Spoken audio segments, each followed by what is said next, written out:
Okay, when we talk about proportions, we're also going to talk about variation equations.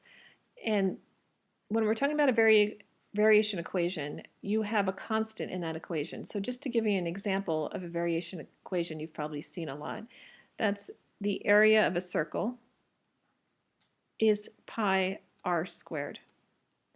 So what never changes in this equation is pi. This is your constant of variation. And what changes is your radius, and from that, your area will change based on what your radius is. So this is your constant of variation, and we call that k. Okay. So a lot of times you actually need to find the constant. It's not just given to you in a formula. So we're going to look at a couple of different types of variation equations.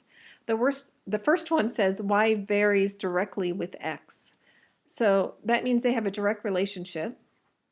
In equation form, this would be y equals. Now this varies tells you there's a constant of variation in there, so you need to remember that you need that k, and then varies directly means you're multiplying times x. And this is a direct variation equation. The second one says y varies inversely with x. So in this case, it's y equals that constant, but inversely means you're dividing. This would be an inverse variation equation.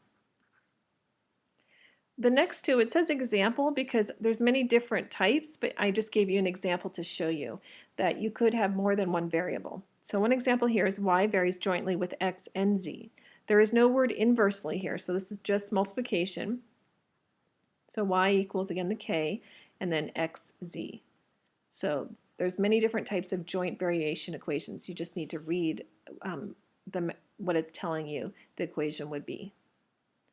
The other one is combined, so we can combine any different combination of these, and we could take the square root of a number, we could square a number. There's many different things we could do. So I gave you one example, and it says y varies directly, so I'm going to write my y equals k, and it says directly with x, so I'm multiplying times x, and inversely means I'm dividing by z squared.